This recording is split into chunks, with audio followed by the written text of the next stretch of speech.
Hey guys, what is up? It's Filthy Red MTG here, coming at you with another deck tech. This one is honestly one of my favorites. I know it's also a favorite of Josh Lee Kwai from the Command Zone, and I can see why. Today we will be looking at Vial Smasher the Fierce, partnered with Thrasios Triton Hero. There might be a little bit of clicking in the background. I'm doing this review in a little bit of different ways than I've done in the past. A little more edited this time, so hopefully you guys like the format. All right, without further ado, let's get into the deck tech. So, Vial Smasher the Fierce is a 3 mana, 1 colorless, 1 black, 1 red, legendary creature, Goblin Berserker. His text box says, whenever you cast your first spell each turn, Vial Smasher the Fierce deals damage equal to that spell's converted mana cost to an opponent chosen at random. And he also obviously has partner. He's at 2/3, which isn't super relevant, but his text box is just so nice. Your first spell each turn. That means that you can play a spell on your turn, and as long as you can play things at instant speed, then you can play it on each of up to any amount of opponent's turns, which in Commander is normally around 3 or 4. So instant speed is going to be something we're going to have to keep watch for, just so we can get as many triggers on the Vial Smasher as we can. And the other thing is that it deals damage to an opponent chosen at random. And some might think this is kind of a disadvantage, but it's honestly what makes this deck so fun. Because when you're not choosing who you're throwing this damage at, it kind of puts you in a position where you can kind of just be like, whoa guys, it's not me throwing this damage, it's just Vial Smasher. I rolled the dice, there's nothing I can do about it.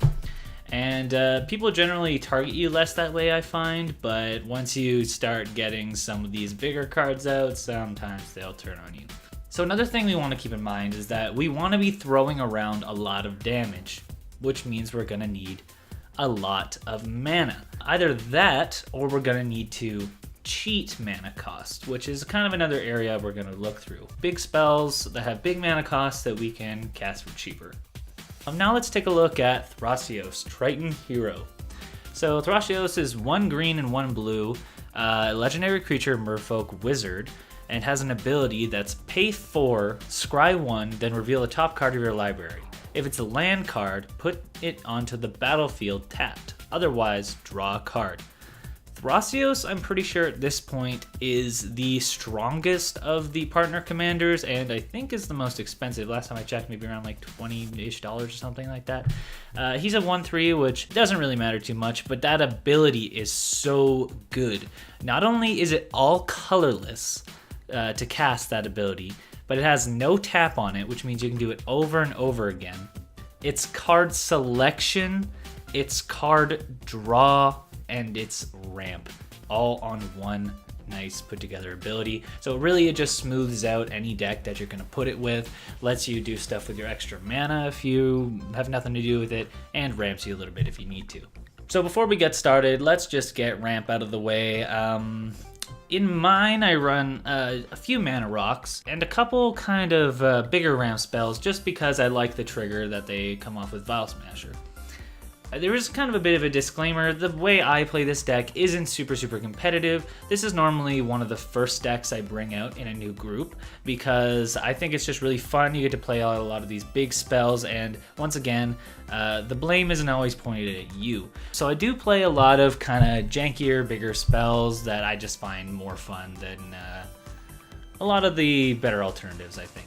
So for ramp, I play a lot of common ramp. I have Sky Shroud's Claim, Burgeoning. You can play the signets like Rakdos or Simic Signet, Dimir Signet. I have Cultivate, Sakura Tribe Elder, Commander Sphere, Soul Ring, Solemn Simulacrum, Thran Dynamo, Chromatic Lantern, Thought Vessel, Nisa's Expedition, Kodama's Reach, and a couple other I'm going to go into a bit more detail for. So we have one of my favorite, most explosive turn cards, Mana Geyser. Mana Geyser is huge in any multiplayer game. A lot of the time you'll find yourself adding maybe like little under 30 mana, maybe less. Sometimes I've got it up to there though. But even if you're just getting a few extra, trying to play some spells and get ahead, it's huge for a big turn on Vial Smasher. Another one I like that isn't a super efficient one, I guess, is Urban Evolution. It reads, draw 3 cards. You may play an additional land this turn. So I like this one because it's a little bit of card draw, a little bit of ramp, and it still has that little bit higher mana cost that lets you throw 5 damage at somebody. So I think that's cool. We have Dictate of Karametra here. I like Dictate, one, because it has flash, so you can flash it out on the turn before yours, not only making it so that you get to use it first, but you'll be casting a spell on somebody else's turn, which means you can throw 5 damage around. Awesome. It says whenever a player taps a land for mana, that player adds 1 mana to his or her mana pool of any type that land could produce. This is just going to let you go off on your next turn. You can try and just throw it around a bunch of damage. I realize it can be kind of risky if you play at the wrong time. You can let other people kind of go off as well. But like I said, this is kind of a deck where I bring it in for my first game with a play group, and I kind of want everybody to get to play their stuff. Sometimes you just play it the turn before you're going to end everyone anyways, so that's not a huge deal. Next, we're looking at Purr's Whim, which came out in Battle Bonds. Just kind of a nice one I like. It's 4 mana, 3 colorless, 1 green, and a sorcery. It says, for each player, choose friend or foe. Each friend searches their library for a land card, puts it into the battlefield tapped, and shuffles their library. Each foe sacrifices an artifact or enchantment they control.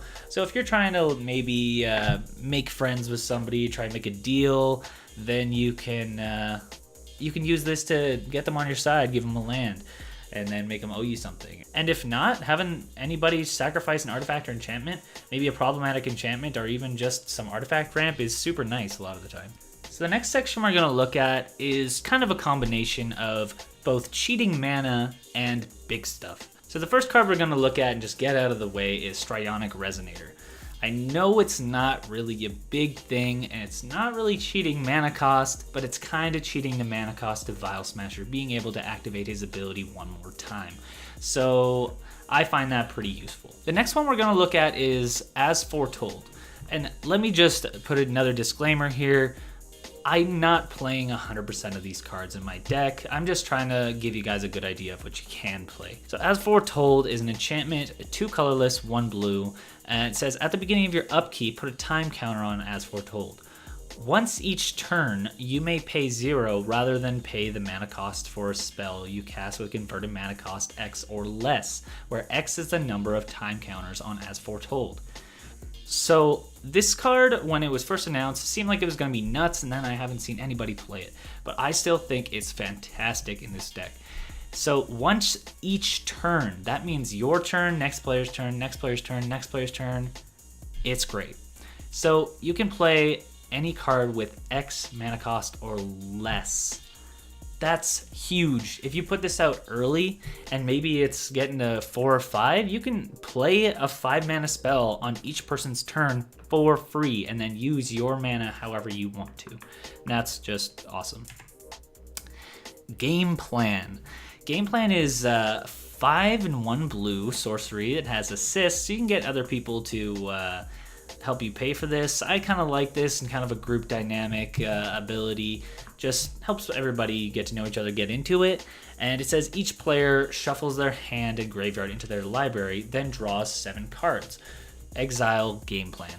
So what's great about this card is you can actually pay as low as 1 blue and have somebody else pay 5 extra mana. And guess what? Because of the way Vial Smasher works, you're still going to be throwing around 6 mana. It doesn't say that you need to actually pay the mana, it's just the converted mana cost. Mystic Confluence is kind of a good, safe counterspell to have in it. I only like this one because it does have that huge casting cost, and it's so versatile and you'll always find a place to play it. Coastal Reach is a 7 mana sorcery that returns all non-land permanents to their owner's hands. But it does have that Undaunted keyword, which says this spell costs 1 less to cast for each opponent.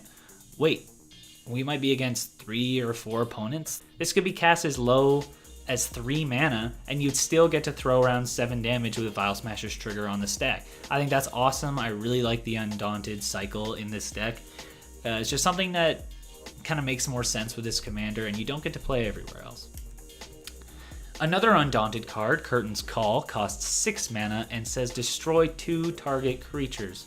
Once again, 3 or 4 opponents, that takes you down to 2 mana. 2 mana to destroy 2 target creatures and throw 6 damage around. That's unheard of.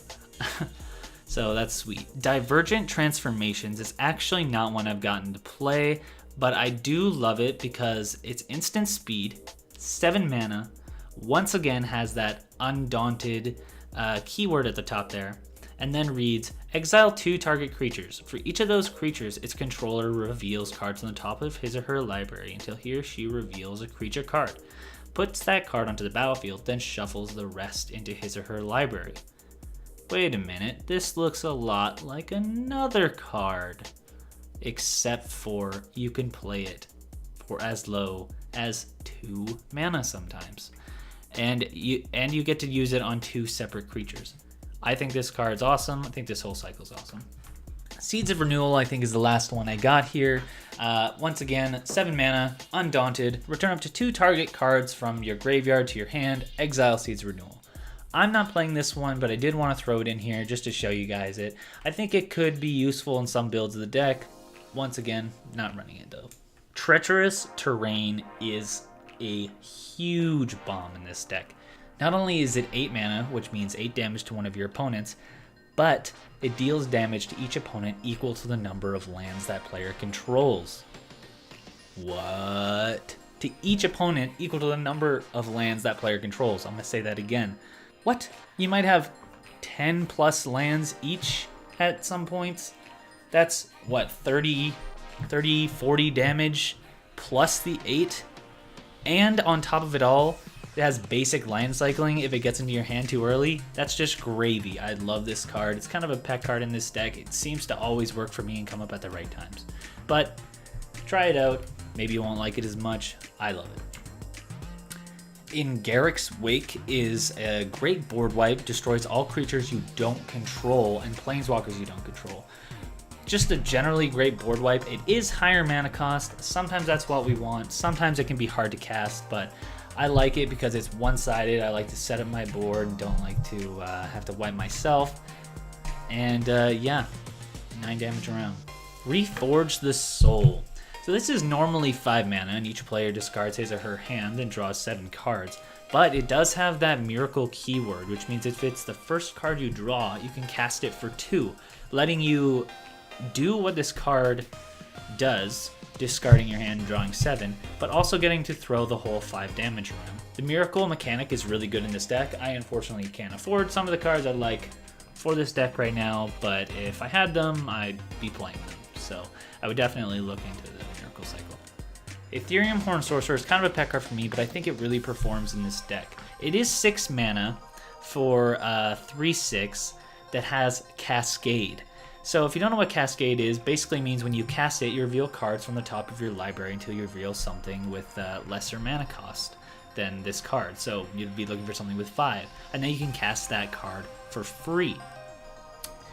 I like it because not only is it kind of a big body for protection, but it gives you that Cascade trigger, and also you can return it to your hand to cast again if you have nothing else to cast. So later on when we talk about instant speed, there's going to be ways for you to play this at instant speed and put it back to your hand, so you can be playing it a couple times for each round of the table, which is great because not only are you recurring value with the Cascade trigger, but you're also going to be throwing 6 damage around each time with Vial Smasher every time it hits the field. Fury Storm is another one I'm not running. It's instant speed, 4 mana, with 2 of it being red. It says whenever you cast this spell, copy it for each time you've cast your commander from the command zone this game. You may choose new targets for the copies. And then it says copy target instant or sorcery spell. You may choose new targets for the copy. Once again, not playing this spell, but I think it's super cool. I just haven't got my hands on it yet. Not sure if there's enough instants and sorceries in here that like would really benefit a super amount from it. Not to mention, a lot of the spells are already kind of bigger mana cost anyways, but I really want to give it a try. If you do, you should tell me what you think of it. Devastation Tide is another miracle one. It's regularly 5 mana, but has a 2 miracle cost, 1 colorless and 1 blue. And it's another board wipe that says return all non-land permanents to their owner's hands. So, like I said, your commanders get taken out sometimes in this deck. But you know what, if you can redeploy them, having the stuff you've already played back to your hand to get more Vial Smasher triggers isn't always a bad thing. So I don't mind these board wipes that just put everything back to their owner's hands. Not to mention, we have a lot of ramp in this deck, so a lot of the time we can reset up faster than our opponents can. Blasphemous Act is a classic red board wipe, one that often gets to be played for just 1 mana. It's a sorcery and says this spell costs 1 less to cast for each creature on the battlefield. Blasphemous Act deals 13 damage to each creature. So 13 damage is huge. Most of the time that's just going to completely wipe the board. Not to mention, you're only going to pay 1 for it and you're going to get to throw 9 damage. Avatar of Woe is an 8 mana creature avatar. It says if there are 10 or more creature cards total in all graveyards, this spell costs 6 less to cast. So it's a 6/5 creature with fear that you can play sometimes for 2 mana. Not only that, but it has a tap ability that says destroy target creature, it can't be regenerated. I think this card's awesome. I understand that if you have to pay the whole cost, it might not be worth it for you, but it's normally just been a little bit of removal that I get to keep on the board for a little bit. Gets me a trigger for 8 damage, which is pretty big. I don't think it's the most efficient card, but I've found it pretty useful in this deck. Plasm Capture is a great counterspell in this deck. 2 green, 2 blue, instant, counter target spell. At the beginning of your next pre-combat main phase, add X mana in any combination of colors to your mana pool, where X is that spell's converted mana cost. So not only do you get your trigger on somebody else's turn, you're going to be taking their mana for your own and getting to do with it whatever you want on your own turn. This card overperforms in this deck, I would have to say. So this is another counterspell. We're going to go through the next couple pretty quick. So Misdirection is another kind of counterspell. It says change the target of target spell with a single target. So you can see it's 5 mana, which seems like a lot for this effect, but most of the time you're just going to exile a blue card from your hand rather than play its mana cost. Unwind is another one I found works pretty well in this. It says counter target creature spell and then untap 3 lands. I like this because it leaves your lands open for the next player's turn, so you can maybe cast another spell, get another trigger on that person's turn. Force of Will, once again, not a card I'm running. I can't really afford to put a Force of Will in this deck, but it's good because it's a great counter spell that you're not going to have to pay the whole mana cost for most of the time. Mind's Dilation, I love this card. It's 7 mana, 5 of which is colorless, 2 of which is blue. It's an enchantment that says whenever an opponent casts his or her first spell each turn, that player exiles the top card of his or her library. If it's a non-land card, you may cast it without paying its mana cost.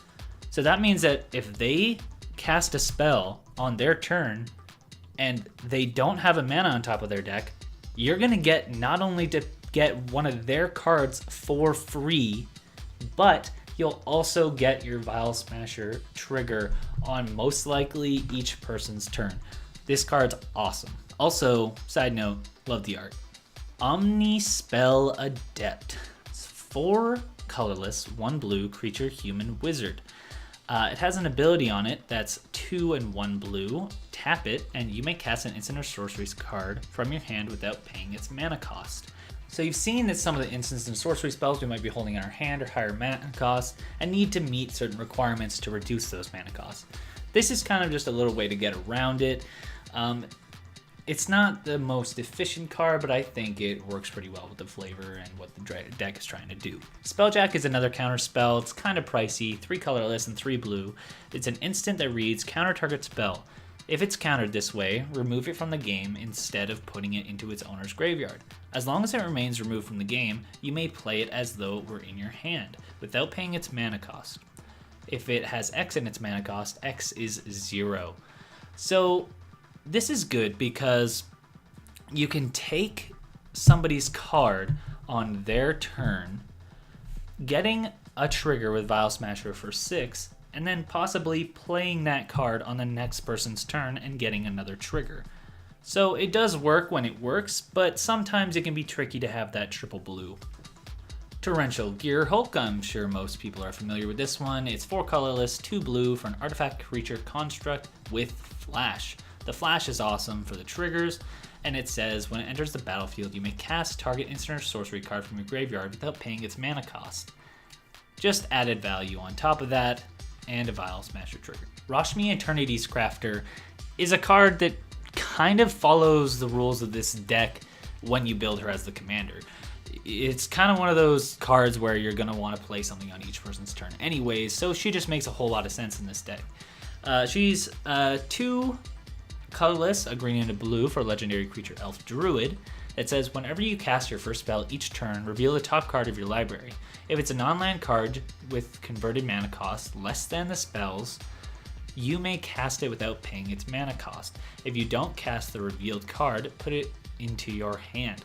So when you're already going to be casting spells on everybody else's turn, you may as well get that added value on top of it, or be filling your hand so you can do it on your own turn or the next turn.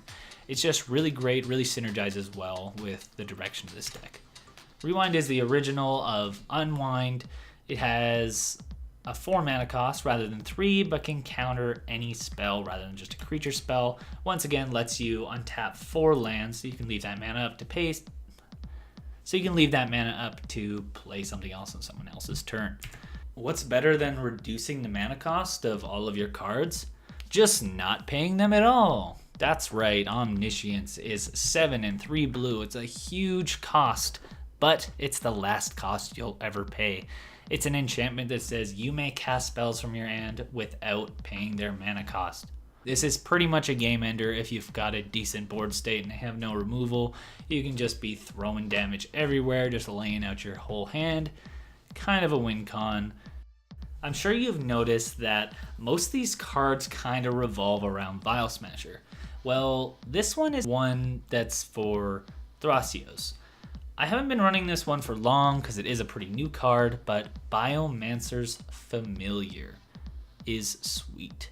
1 green and 1 blue for a creature mutant. The text box reads, activated abilities of creatures you control cost 2 less to activate. This effect can't reduce the amount of mana an ability costs to activate to less than 1 mana. Then you can also tap it, and next time target creature adapts this turn, it adapts as though it had no +1/+1 counter on it. Is there any adapting in this deck? No. No, there isn't. That first ability is just too good with Thrasios to pass up early games, so I'm running it. I found that it just kind of speeds you ahead of everything if it doesn't get removed. I really like it. You might not want to run it yourself, but I think it's great. Training Grounds is kind of the same thing. It's 1 blue for an enchantment. Activated abilities of creatures you control cost up to 2 less to activate, but it can't reduce them below 1 mana. But at 1 blue, how can you go wrong? Turn 1 Training Ground, turn 2 Thrasios, turn 3 you're just going off there. Treasure Cruise is a classic. It's 8 mana for a sorcery that has Delve. Delve means you can exile cards from your graveyard to cast this. At its lowest, this card isn't fantastic, but if you can get those 7 cards to Delve, this can be 1 mana, 1 blue mana, that will draw you 3 cards, and on top of that, throw 8 damage around. If you can get that, then this card is just sweet. Sunbird's Invocation is possibly one of my favorite cards. I love what it does, I love the mechanic, I love the art, and it's red. Filthy, filthy red. So it's 5 colorless and 1 red for an enchantment that says whenever you cast a spell from your hand, reveal the top X cards of your library, where X is that spell's converted mana cost. You may cast a card revealed this way with converted mana cost X or less without paying its mana cost. Put the rest on the bottom of your library in a random order. So this is kind of a mix of a cascade trigger and what Rashmi wants to do, but you're casting these huge spells.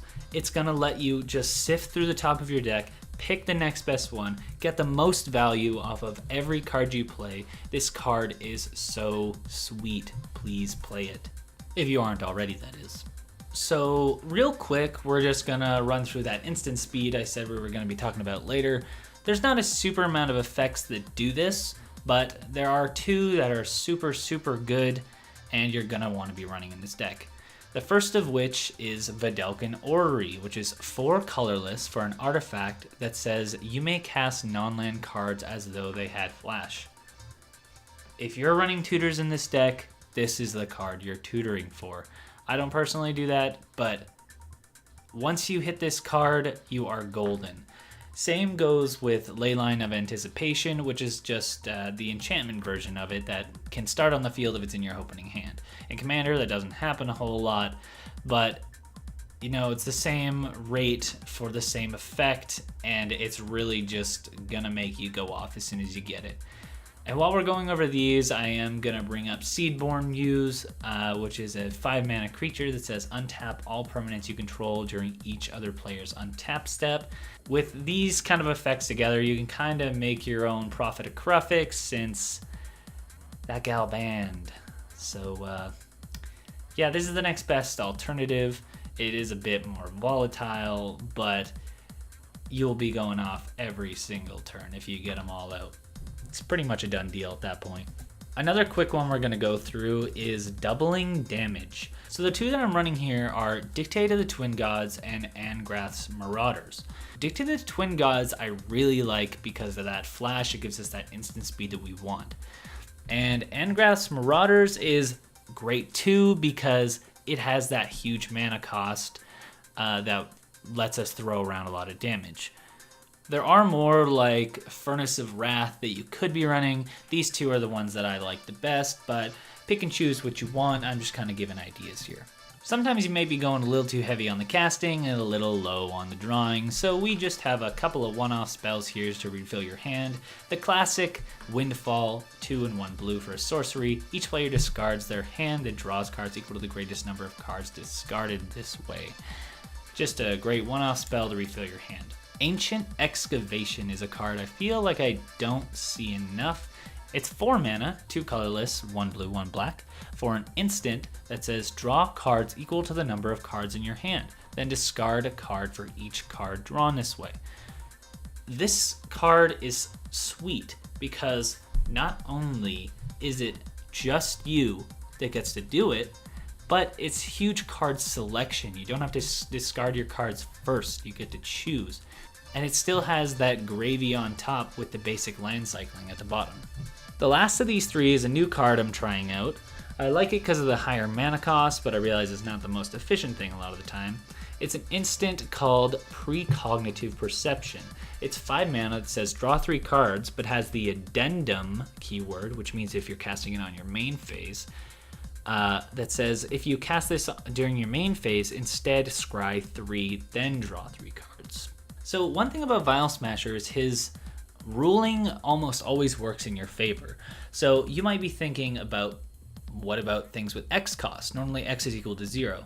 Well, actually in Vial Smasher's case, unless I'm wrong, which I have been before, the X actually adds to the converted mana cost of the card. So cards like Devil's Play, Torment of Hairfile, Rakdos' Return, and Jaya's Immolating Inferno not only get you to throw damage or life loss or sacrificing or discarding cards wherever you want, you'll also get to throw that much damage around. So pick your favorite fireballs or whatever you want and throw them in there if you'd like. These are the ones that I like because they do more than just a regular fireball. I would recommend if you're going to run them, you should probably look for ones that are instant speed. I realize none of the 4 I'm running are, but I like these ones better, so whatever. But you might be thinking to yourself, I only have 3 opponents, so including myself and the 3 opponents, that's 4 triggers. That's not enough triggers. I need more triggers. Well, how would we get more triggers?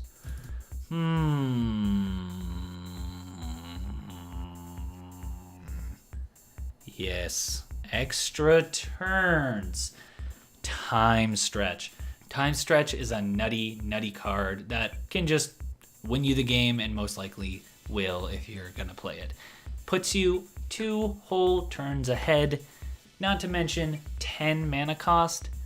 I mean, that is super high. You gotta get enough mana to cast it, but throwing 10 mana on top of 2 extra turns, that's pretty sweet.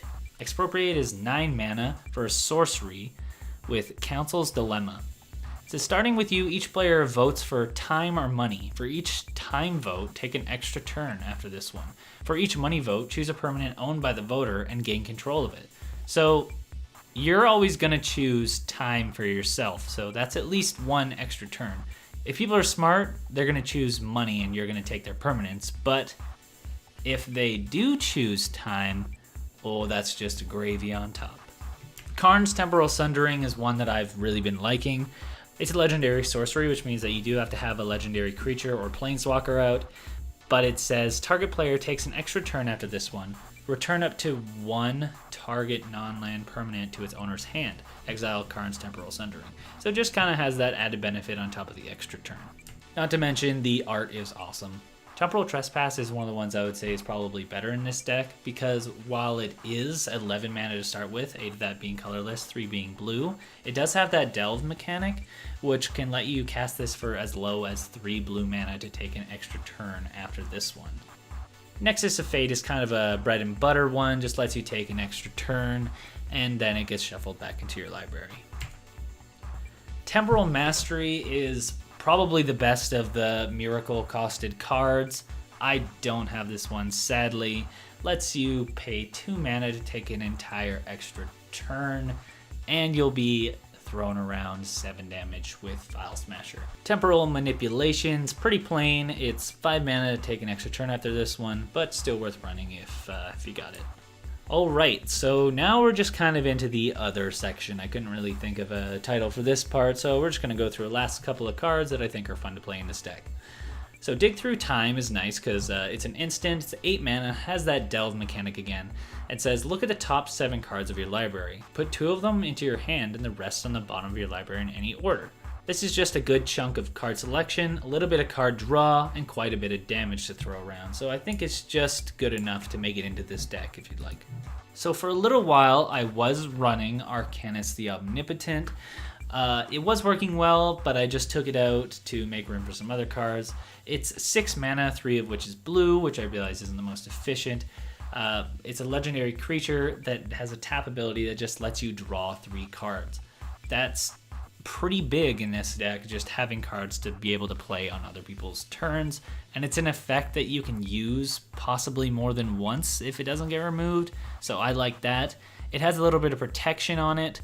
It has a little bit of protection on it by letting you put it back to your hand, but that can also double as another cast if you have nothing to get your Vial Smasher triggers. Loxodon Warhammer is a 3 mana artifact equipment. In fact, the only equipment we are running in this deck. It gives the equipped creature +3/+0 and trample and lifelink. You might be thinking this is kind of a weird card in the deck, but if you get it out early and attach it to Vial Smasher, the lifelink still does count on that damage. It doesn't fit in super well with the whole dynamic of the deck, but all of the lifelink that you can get from this card is huge and just puts you way ahead. This last card is a card I normally play any chance I get to, because it's just fun, really speeds up a long commander game if it gets the chance. It's Havoc Festival. Yes, Havoc, wreak havoc. 4 colorless, 1 black, 1 red. Players can't gain life. But what about my Loxodon Warhammer? Okay, yeah, it does shut that down. It's a little bit of a nombo, but it's 2 cards, whatever. At the beginning of each player's upkeep, that player loses half his or her life rounded down. Whenever I play this card, the same thing happens.